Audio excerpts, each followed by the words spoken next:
Assalamu alaikum, ladies and gentlemen. And on behalf of TCS Octara WebMall Plus and the Readers Group, Readers Club, and Group, welcome to the 8th edition, 8th episode actually, of the weekend storytelling session of A Gentleman in Moscow, written by Amor Towles. And in this episode, we're going to talk about Count Rostov, Count Alexander Ilyich Rostov's time as a head waiter of the Boyarsky.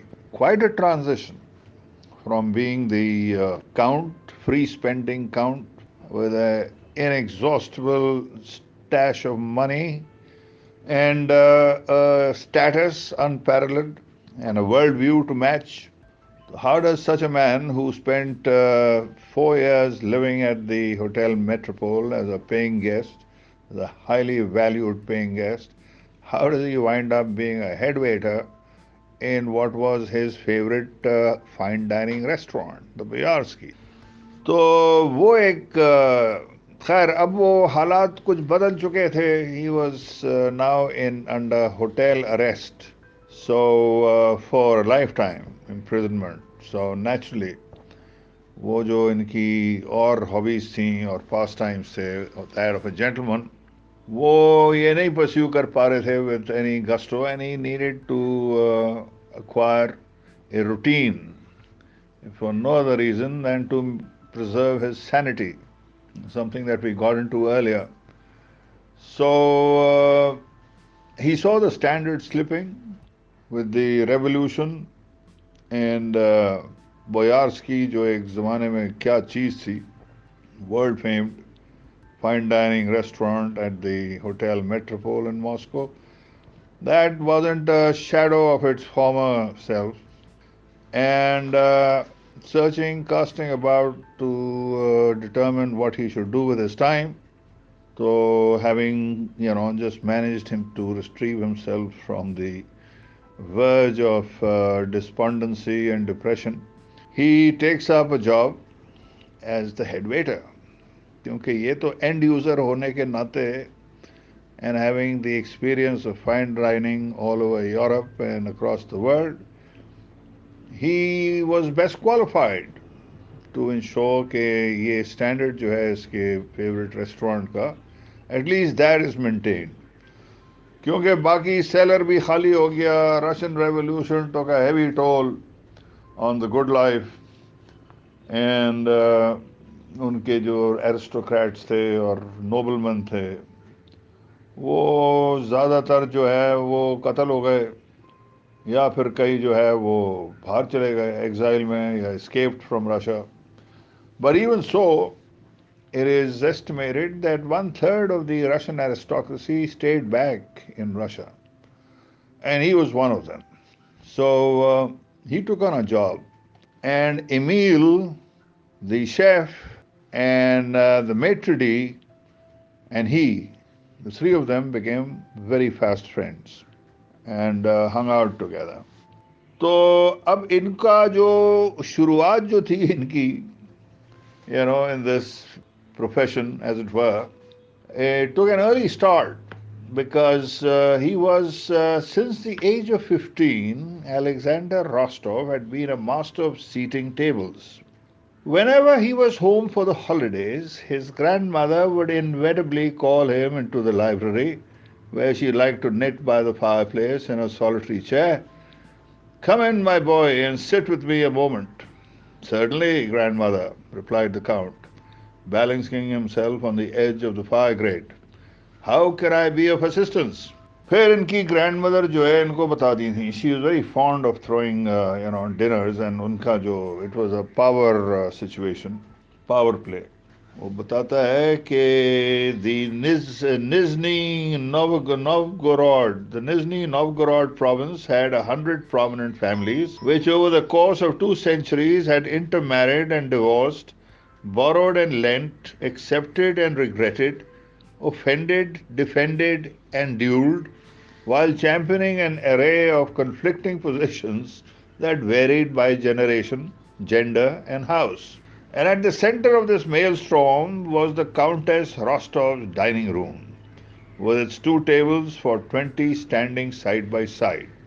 तो ये situation थी और people had to be, very artfully placed, seated, कि कोई mishap ना हो जाए.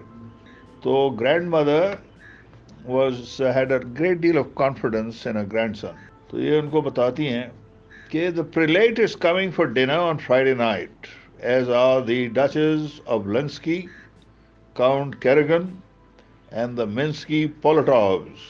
Here she would let her voice trail off without further explanation. But no further explanation was needed. The Countess was of a mind that dinner should provide one with respite from life's trials and tribulations. Thus, she could not countenance discussions of religion, politics, or personal sorrows at her table. Further complicating matters, the prelate was deaf in his left ear, partial to Latin epigrams, and prone to stare at decolletage whenever he drank a glass of wine. While the Duchess of Lensky, who was particularly caustic in summer, frowned upon pithy sayings and could not abide discussions of the arts. And the Kerrigans? Their great grandfather had been called a Bonapartist by Prince Minsky Polotov in 1811, and they had not exchanged a word with the Minsky Polotov since. I was over 100 years. How many will be in attendance? Asked the Count. 40. The usual assembly? More or less. The Osipovs? Yes, but pairs in Moscow. Ah, said the Count, with a smile of the chess champion who has been confronted with a new gambit. तो ये था सिलसिला. अच्छा, इनकी बहन जो थी, so she would take a great deal of delight in the seriousness with which her brother would set about, you know, uh, doing the seatings. Why do you furrow your brow so, Sasha? However the table is arranged, we always have such delightful conversations when we dine. This is his sister. However the table is arranged, the Count would exclaim. Delightful conversations? I'll have you know, dear sister, that careless seating has torn asunder the best of marriages and led to the collapse of the longest standing detantes. In fact, if Paris had not been seated next to Helen when he dined in the court of Menelaus, there never would have been a Trojan War. तो खैर, ये इनका background था. तो ये तो बचपने से he had this very sharp sense of decorum or whatever you'd like to call it, कि किसको कहाँ बिठाना है, किसको किसके साथ नहीं बिठाना है. And all these years later, it was finally helping him retain his sanity when he was placed under hotel arrest. तो अब मैं आपको एक छोटा सा पैराग्राफ, छोटा maybe not, but a very interesting paragraph that shows कि इसका रूटीन क्या होता है. तो ये लिखते हैं कि at 5:45 p.m. with his 5 waiters standing at their stations, the Count made his nightly rounds of the Boyarsky. Beginning in the northwest corner, he circulated through the 20 tables to ensure that every setting, every salt cellar, every vase of flowers was in its proper place. At table 4, a knife was realigned to be parallel with its fork. At table 5, a water glass was moved from midnight to 1 o'clock. At table 6, a wine glass that had a remnant of lipstick was whisked away, while at table 7, the soap spots on a spoon were polished until the inverted image of the room could be clearly seen on the surface of the silver. This, one might be inclined to observe, is exactly how Napoleon must have appeared when in the hour before dawn he walked amongst his ranks, reviewing everything from the stores of munitions to the dress of the infantry, having learned from experience that victory on the field of battle begins with the shine on a boot. But many of Napoleon's greatest battles lasted only a day and were never to be fought again. As such, the more apt analogy would be that of Gorsky at Bolshoi. Having studied the intent of the composer, collaborated closely with his conductor, trained his dancers, overseen the design of the costumes and sets, Gorsky also walked his ranks in the minutes before battle. But once the curtain fell and the audience departed, there would be no parade along the Champs Elysees, for in less than 24 hours his ballerinas, musicians, and technicians would reassemble to execute the same performance to the same standard of perfection. Now that was the life of the Boyarsky, a battle that must be waged with exacting precision while giving the impression of effortlessness every single night of the year. Wow, wow. Well described. Okay, so confident that all was in order in the dining room, at 5:55 the Count turned his attention, if briefly, to Emil's kitchen. Peering through the little round window in the door, the Count could see that the chef's assistants were standing at the ready in their freshly bleached coats. He could see that the sauces were simmering on the stove top and the garnishes ready for plating. तो ये हो गया. तो उसके बाद जनाब ये कहते हैं कि around 9 o'clock the count reviewed the restaurant from corner to corner. Satisfied that the first seating had gone without a hitch, menus had been delivered, and orders taken according to plan. Four inclinations toward overcooked lamb had been narrowly averted. More than 5 bottles of Latour had been poured, and the two members of the Politburo had been equitably seated and equitably served. But then Andre, who had just led the Commissar of Transport to the opposite side of the room from the American journalists, signaled the Count with an expression of apparent distress. अच्छा, ये बड़ा मज़ेदार एक होता है और ये दिखाता है कि अगर आप अपनी इंटेंशन में सिंसियर हों, then the universe conspires to set right the situation, to rectify the injustices which may have been meted out by circumstances. What has happened? Asked the Count when he reached the maitre d's side. Andre saw within a flap. I have just been notified that there is to be a private function in the yellow room, after all. How large? They weren't specific, other than to say it would be small. Ah, then we can send Vasinka. I'll take tables 5 and 6. Maxim can take tables 7 and 8. But that's just it, said Andre. We cannot send Vasinka. Why not? Because they have asked for you by name. Oh, तो count साहब को खसूसी दावत दी गई है और ये yellow room जो है ना, this is one of the small rooms जहाँ बड़ी कोजी अप मार्केट पार्टीज होती हैं. ये लिखते हैं कि standing at attention in front of the yellow room was a Goliath that would have given any David pause. Oh. As the Count approached, the giant barely seemed to take note of his surroundings. Then, without a sign of acknowledgement, he suddenly stepped aside and deftly opened the door. It was not particularly surprising for the Count to find a giant at the door of a private function in the metropole. What was surprising was how the dining room had been arranged within. For the majority of furniture had been cleared to the periphery, leaving a single table set for two under the chandelier, at which a middle-aged man in a dark grey suit sat alone. Though much smaller than the guard at the door and substantially better dressed, the man at the table struck the Count as one who was no stranger to brute force. His neck and wrists were as thick as a wrestler's, and his close-cropped hair revealed a scar above the left ear, which was presumably the result of a glancing blow that had hoped to cleave his skull. Apparently unhurried, the man was playing with his spoon. Good evening, said the Count with a bow. Good evening, replied the man with a smile, returning his spoon to the table. May I bring you something to drink while you wait? Now, obviously, the Count thinks he's there to serve. There will be no one else coming. Ah, said the Count. He began clearing the second place setting. You needn't clear those. I'm sorry. I thought you weren't expecting anyone. I'm not expecting anyone. I'm expecting you, Alexander Ilyich. The two men studied each other for a moment.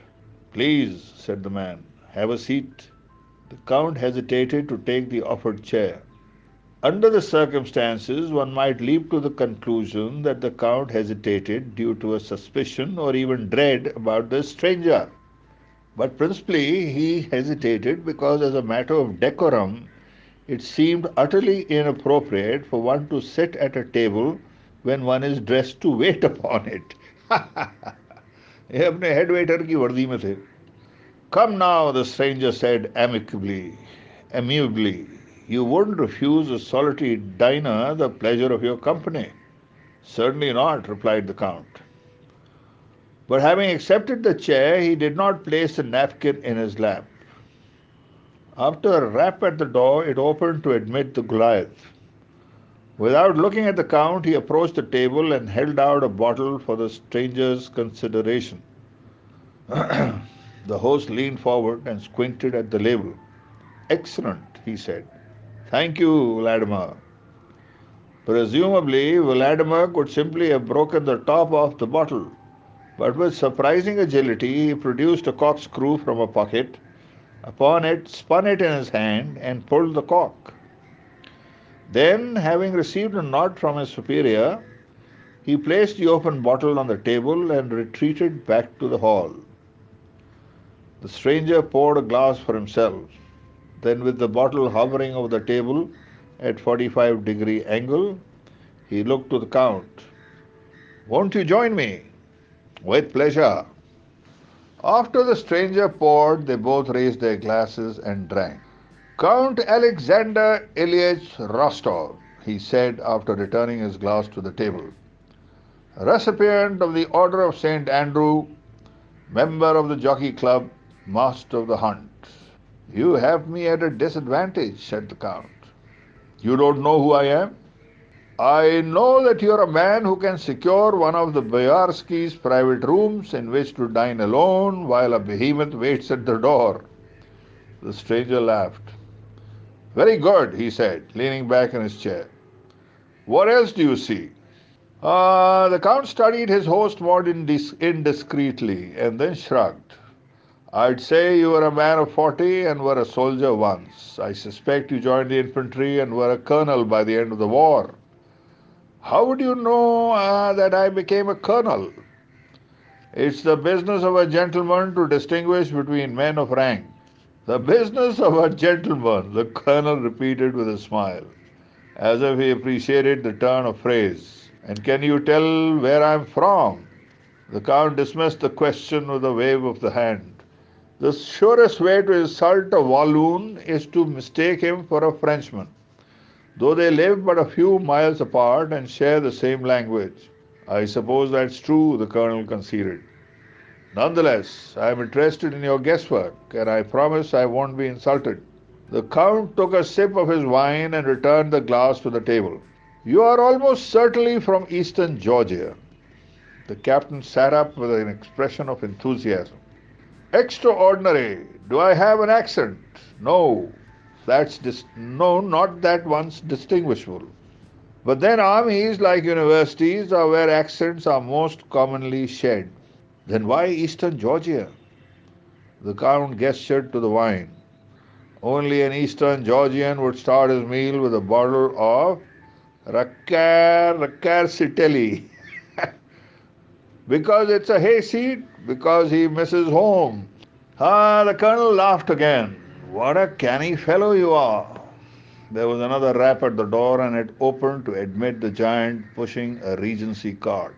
Excellent. Here we are.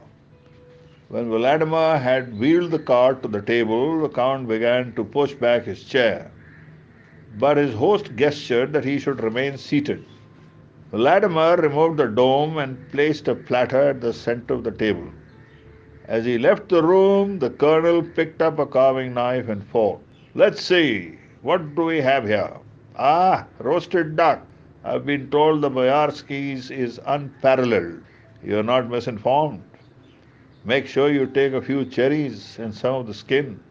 The colonel doled out a portion for himself, including cherries and skin, and then served the count. Absolutely delicious, he said, when he had taken his first bite. The count bowed his head to accept the compliment on Emil's behalf. The colonel gestured to the count with his fork. You have a very interesting file, Alexander Ilyich. I have a file. I'm sorry, a terrible habit of speech.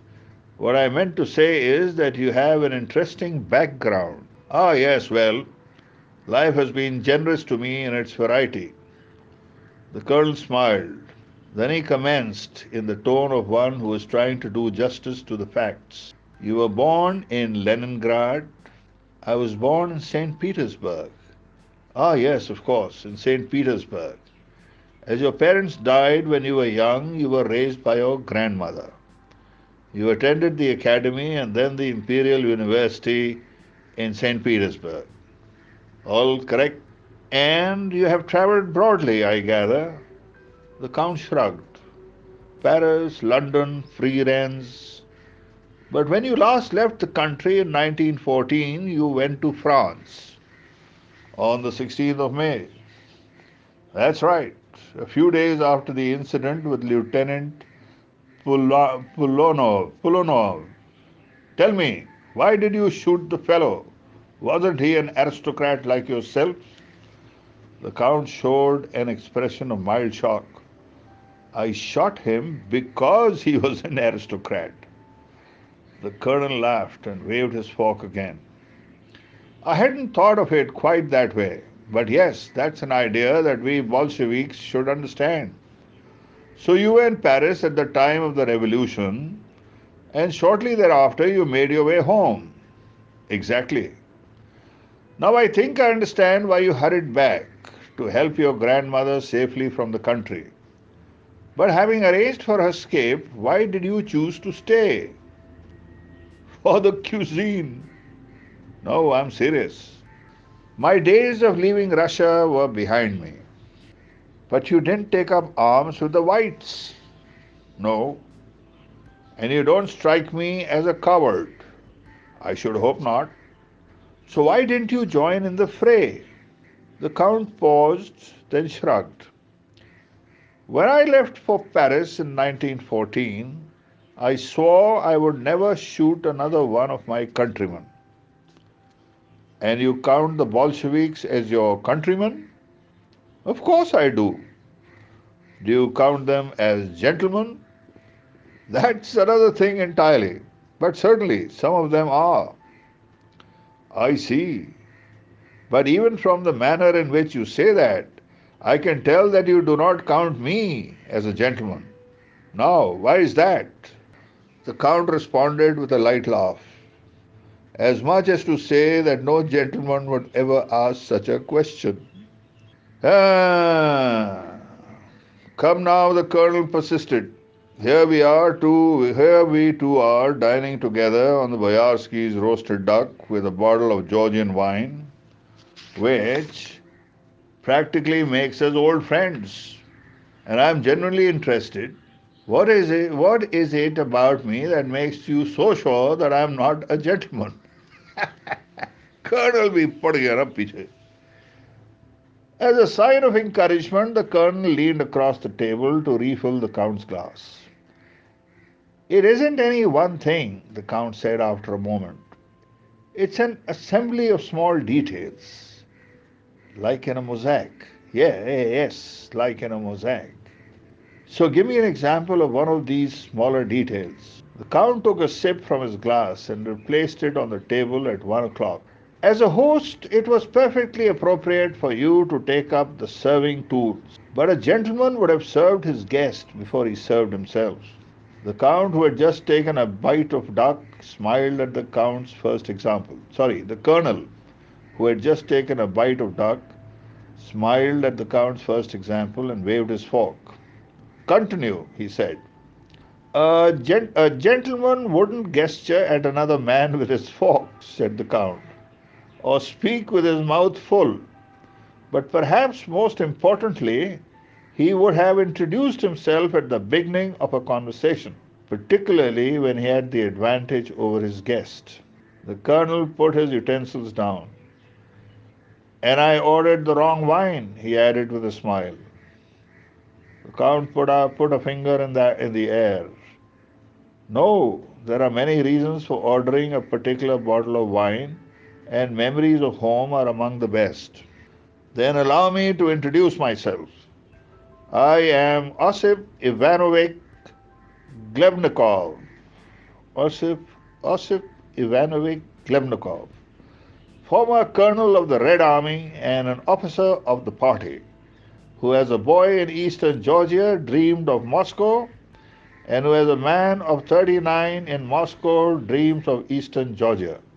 It is a pleasure meeting you, said the Count, reaching across the table.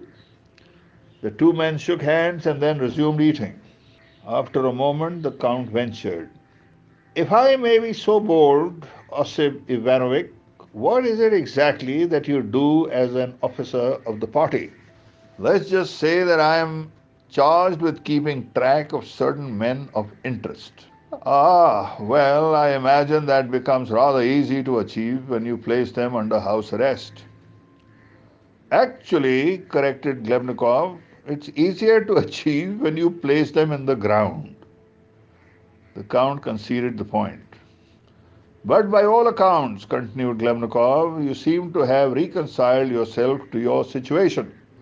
As both a student of history and a man devoted to living in the present, I admit that I do not spend a lot of time imagining how things might otherwise have been.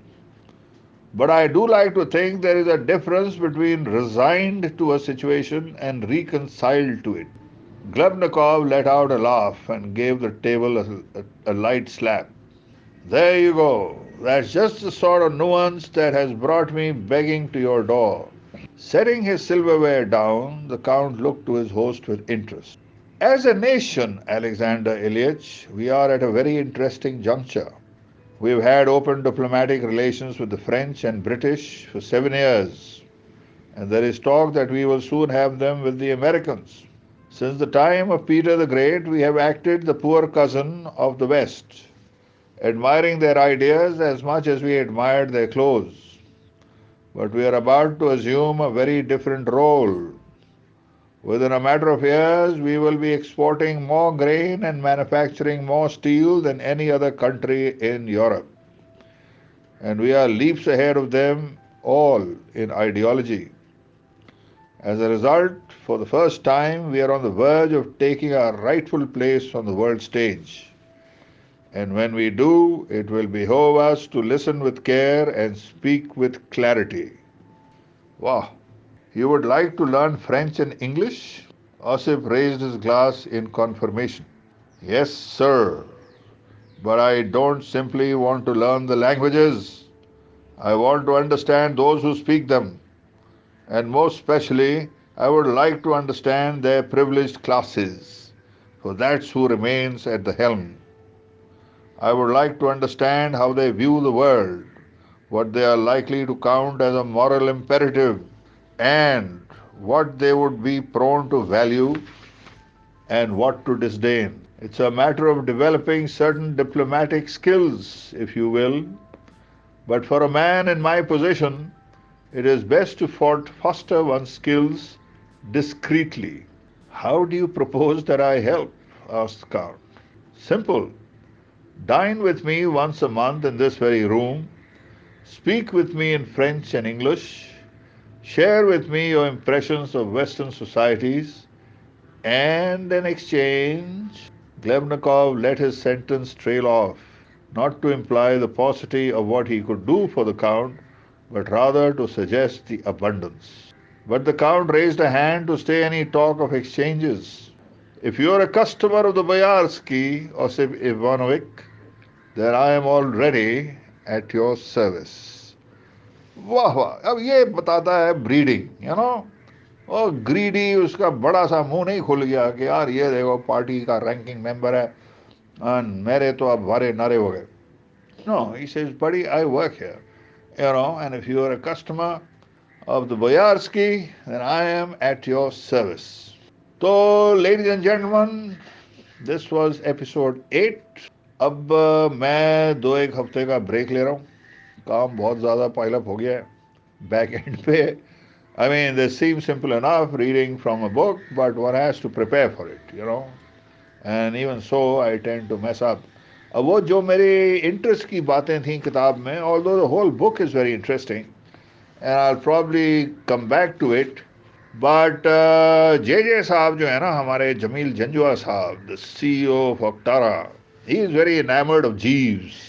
तो अब मेरे को जीव्स के बारे में Jeeves, so I've got to go out and find some books.